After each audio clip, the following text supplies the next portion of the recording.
to Heart Expressions with Barbra. The 87% of African American owned businesses make less than $50,000 a year.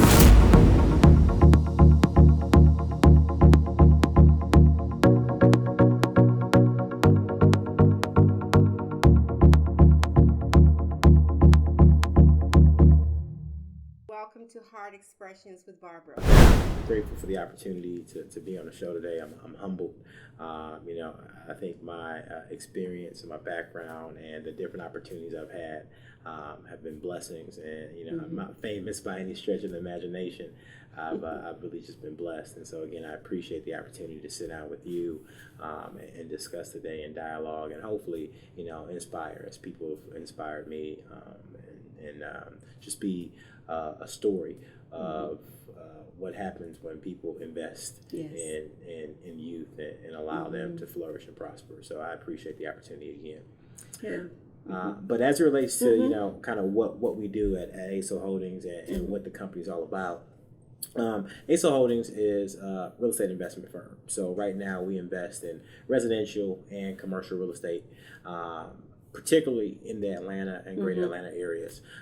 We are growing at a solid pace, and we're looking to expand in other regions. But as of right now, we're focused in and around the Atlanta market, in that pocket, in that area. In addition to that, we also work with some organizations in Atlanta around the nonprofit side to help first-time home buyers get homes and not just get them, but also maintain them and live in them for a very long time. So that's kind of what we're doing in that branch of the company right now. And I understand that before you got involved in real estate, you worked for Gallup. Yeah. And you took that big step and left a very solid company with a very solid position. What was driving you inside to make that move, and what was the driving force behind that decision to do that? Well, so I've always been an entrepreneur. Okay. I've been an entrepreneur for as long as I can remember. I used to cut grass for folks in my neighborhood, for like $5 or $10. Gratefully, my parents let me use their lawnmower, so I had really low overhead. But so it was mostly profit. But I've always been an entrepreneur. In high school, I sold candy. I've always had different jobs, and so for me, I've always had an entrepreneur drive. I always knew that at some point in time, even if it wasn't my main focus, I would have some type of entrepreneurial business on the side. So that's just been my whole MO from a young age. And I was working for Gallup, enjoyed the work I was doing. I was meeting with great people, had great opportunities, was really blessed. But for me, I always knew that there were other things out there that I thought I was good at and that my skill set would be able to flourish in. And so it was just about finding those things. And for me, it wasn't just one thing. I think it's a myriad of things, and they all fall in the realm of business for me. I like taking companies to the next level.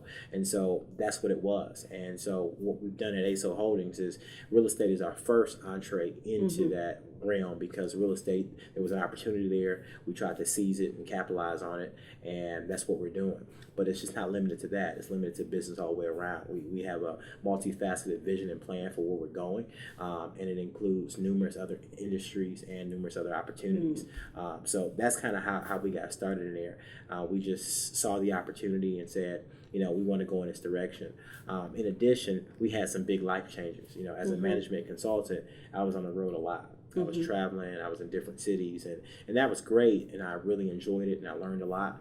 But I had a daughter, and so when you have a big life event like that, you kind of take a step back and you say, in 10 years, do I want to say, hey, I missed out on these different opportunities? And I told myself no, and it was a perfect opportunity from a timing perspective to say, hey, let's make this dream happen. Let's make it come alive. What would you tell young men that have that same heart or same drive? What would you tell them today that will kind of keep them moving in the right direction in line of entrepreneurship? So there's a couple things, as it relates to entrepreneurship and as it relates to life that I think that young men, women, whoever could be women. Yeah, absolutely can learn from as it relates to being an entrepreneur, but just as it relates to life. I think one thing you always got to have good mentors and people who are deposited into Absolutely. your life. And so if you're in a situation where you don't have people who are deposited into your life, you can never grow as fast or go as far as God wants you to go. I believe that because along my career, there have been people who have blessed me significantly, who have challenged the way I thought, who have helped me take my game to the next level, who have helped me with the soft skills, helped me with dressing, helped me with all those things, those intangible things that are really, really important to having a very polished and finished product. Yes. There are people who helped me with that. There are people who have helped me along the way in so many different ways, and without that I wouldn't be as successful or have had the opportunities to get into the places I've been. So that's the first thing, is having mentors and having people who are around, who are making you better, who are making you sharper, who are going to deposit into your life. Number two is, if you have a vision, if you have a dream, you got to meditate on that. You got to pray about it. You can't just say, hey, I had this idea today, I'm just going to go out in that direction. Don't get me wrong, I'm not saying that don't explore, don't do things, but you got to meditate on it. You got to pray about it, because you can have the right idea, you can have the perfect product, but if it's the wrong time, Absolutely. then you miss the opportunity. Absolutely. So it's all about divine timing too, that you have to be in the right place at the right time, not too early, not too late. And so that's where that prayer, that's where that meditation comes in. That's what's really important. The next thing I'll say is, if you're working for somebody else, and you say, man, I really got a vision to do this, to do something great, to do something better, don't take for granted that opportunity you have for working for or with somebody else. Because I've learned some of the best lessons as an entrepreneur from working with Gallup and working with the previous companies. And when I used to work at Outback at the restaurants, you learn so much about customer service and about how you can treat everybody right. And as a waiter, you never know who's going to give you a great tip. You can look and say, oh, this table is just going to give me a horrible tip. And you can look at the person who comes in with a suit and everything else. Oh, I'm going to get a great tip from them. It's the exact opposite. And so in that experience, I learned that, hey, you can never judge a book by its cover. That you got to treat everybody with respect and give them great service no matter what. And so you can't take for granted the opportunities that you have in front of you, and you have to learn from them. You have to be your best every day at that opportunity, because you never know what opportunity is going to lead to the next opportunity. And then after that is, if you have that in your spirit, you got to write it out, say where you want to do, dream big, and just start working that direction. And sometimes it may be part-time. When I started ASO Holdings, I was still working at Gallup. I still had a full-time consulting job, but I was in the lab at night. I was working in the basement. I was working it and pushing it and trying to make the dream happen. And so when I did say, hey, I'm leaving Gallup alone, and I left the organization, I had this opportunity that I planned it already, and it was just ready to grow. It just needed more fertilizer. It just had to, get cultivated more. And so as a result, I think you have more success that way when you are really passionate about what you're doing, but at the same time, you spend time meditating about it. You write down your goals and your visions, and then you go in that direction. So God orders our steps, but He also gives us some common sense. Absolutely. To make the right decision at the right time after you pray about it. And when you have God on your side, you really can't lose. Absolutely. But He gives us wisdom to make wise choices. And so real estate's a very local phenomenon.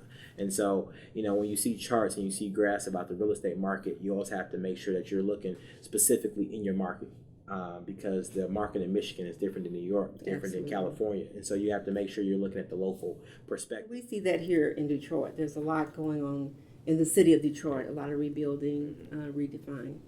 What would you say is really the defining moment in your overall career? You've made some good choices. You've done very well in business and entrepreneurship. What do you say would be your defining moment, that moment where you feel that this is it? Well, I think I had a couple of defining moments, and I think it goes back to having great mentors and great people who deposit into my life. One defining moment, though, was one of my mentors in college. His name was Dr. William Latham, and he really deposited in my life in a major way, not just me, but numerous people. But when I was in college, he was the first person in my life who said, I'm not impressed. And that really was an eye-opener, because he saw something in me that I didn't really see in myself. And what he was meaning by he's not impressed is that, for somebody who got good grades, for somebody who was polished, somebody who came from, a good background, and you could speak eloquently, and you can, articulate, it didn't really impress him. Where most people are like, oh, you got an African American male, you can talk, you can tie your shoes, you're good. You can wear a suit, you're well mannered, you're polite. For him that wasn't good enough because the fact that he saw greater potential and he knew that I can get better, I can get sharper, and that I was probably at about 60% of my potential instead of being at 100+%. You know what I mean? And so that was really a defining moment because he really pushed me. I met him my sophomore year. So my junior and senior, he really pushed me and he really helped take me to the next level as it relates, on all factors. And so that was one defining moment in my career. The next defining moment, again, I was a working professional, but I was in B school, and some of the folks in my class had significantly greater salaries and higher positions than I had. And I'm talking about people who were, on the C-suite and people who were administrators in hospitals. So people who were definitely in that C-suite group and directors and managers. And at the time, I was like a consultant in the organization. And so I used to try to talk a lot to show like, hey, I had something to bring to the table, like when we were in class or something like that. And some of my classmates pulled me to the side and they said, look, hey, we know you're a smart kid, unless you want to be here. But let me just let you know from my experience in life, you don't have to speak everything you're thinking about. You don't have to show you're smart. Your actions, what you do, how you do it, your work, and things like that will help validate you. You don't have to use your mouthpiece as a validation tool. And that was another kind of defining moment because, where I was trying to impress everybody to say, hey, look, I deserve to be here. And, by answering these questions, the professor, and trying to be the first, I was actually turning people off in some ways where it was like, okay, you're just an annoying kid, you know what I mean? And so that was another defining moment because of the fact that it just showed me that it's not necessarily about what you say. It's really about what you do and how you do it and your consistency with that and the level of quality you bring to the work, that you're doing. And just being grounded. Absolutely. And that, when you show up, it's not really about what other people are looking for. It's really just about knowing why you're there. And like I said, doing great work all the time and giving it your best all the time. And so those were my two biggest defining moments. And obviously there were pivotal moments all along my career, but those were the maybe two most defining moments as it relates to shaping the way I thought about myself and the way I thought, I guess, about other people and really helping me grow. That's good. When you were talking, I just saw that the professor made you raise the bar. Absolutely. For yourself. Absolutely. For yourself. There are a lot of people that are successful today, but they were not successful all the time. How many times would you say that you got to the point of things didn't work out the way you wanted them to work out, and sometimes you keep trying and trying.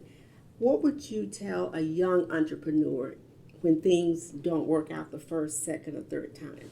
What advice would you give them? Because some great people, I've heard of millionaires filing bankruptcy 2 and 3 times before they actually made it. Yeah. That could be very discouraging. Absolutely. So there's a couple things I'll say. One is I like to take calculated risk. That's the first thing. Calculated risk. Yes, calculated risk. Calculated. Sometimes you don't know what you don't know, but I like to take calculated risk when possible. So it's never my goal to ever have to file bankruptcy. It's not a good thing, but I'm just. But to your point though, I fail all the time.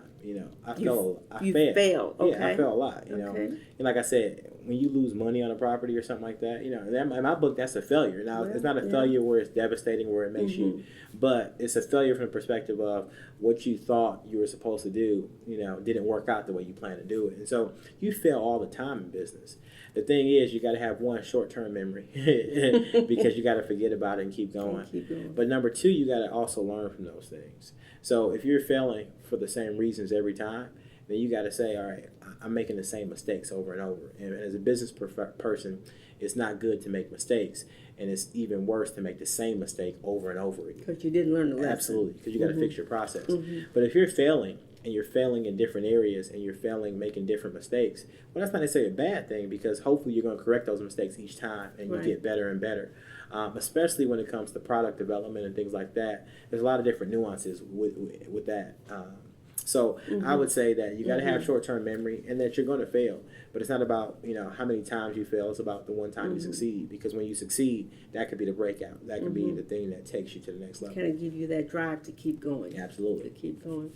Well, our DJ is an educated man. He received his master's degree in business administration with a concentration in executive leadership. That sounds very impressive to me. and leadership and strategy from the University of Nebraska. And what would you say to young men that say, well, I don't think I want to go to college, but I'm going to become very successful? What would you tell them? I tell them I don't think college is for everybody. Okay. I am a strong believer that college is not for everybody. So for undergrad, I went to Tennessee State. I went to HBCU in Nashville, Tennessee. And I had a phenomenal experience at Tennessee State University. But I also had colleagues and classmates who went there and who racked up student loans but never graduated, or who have, who were there a few semesters and just kind of wasted, a couple of years partying at school. So I don't believe college is for everybody. I think that there are phenomenal jobs and careers out there that you can get and never go to college. I think as a society, we push college as a end-all, be-all for everybody. And I don't think that's necessarily the case. I'm a strong believer of trades. I think that some of the smartest people I know are some of the people I employ, who do different trades for me as a builder. But I believe that trades are great. I think you always need police officers. You always need firefighters. You always need all these different ancillary careers that are important to the way we live every day. And believe it or not, they make great money. It's always interesting because I used to joke with some of my friends, but I had some friends who came out who have master's degree prepared individuals, and they're teachers. And they make less than some folks who I know who are bartenders. No degree, nothing. They make less than some folks who I know who are cops. They make less than no. So if it's about a money issue, you can make money and never ever go to college. That being said, though, you have to understand what the value of college is. And I think that for some people, if you don't go to college, it's not a bad thing at all. I think, if that's not the path you want to go down, as long as you're successful and you're giving your best to what you're doing, phenomenal. But you also have to understand what the value of college is, because if you don't go to college, you better make sure you still know how to balance that checkbook. You better make sure you still know what a profit and loss statement is. Because if I'm an investor and I want to invest in your company, if you can't tell me about your P&L, if you can't tell me, how your projections over the next few years are going to look, then I'm going to be less likely to invest in your company. So you got to make sure that if you don't go down that route, you build those complementary partnerships and you seek advice and counsel for people, both legal and financial, who can help you in those areas to get that business off the ground. But again, with college, I think it's for some people. And I think, people push their children in that direction all the time. And I don't necessarily think it's the case. So that's just my opinion based on my experiences. But because there's other ways of learning. Absolutely. And there's other ways, like I said, I got great friends who are master degree prepared individuals, and they just said, I want to be a cop.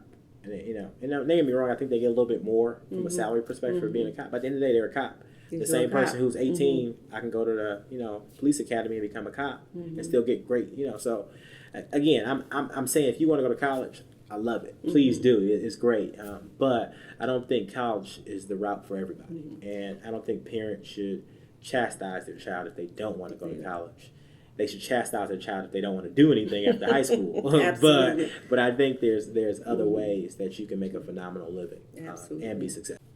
Thank you so much, DJ, for being a guest on the show today. Just love to see our young men do well, be successful, and be a good example for the younger men that's coming up today, because we do need good mentors and good people, good role models for those that can work out. Thank you again for the opportunity. Yes. I'm truly humbled. As I said before, what I've done is not anything extraordinary by any stretch of the imagination. It's just been God's favor, God's blessings. Yes. And I strongly believe it's just the beginning. We're just at the tip of the iceberg, and there's so much more that I think God has in store for us. And so I'm grateful. Hopefully this is the first of many conversations over the next, 10, 15, 20 years. And that if I can be of help or assistance to you or anybody in your network, please let me know. And again, I'm grateful. Like as I said, by no stretch of the imagination do I believe that the accomplishments that I've had to date are anything spectacular.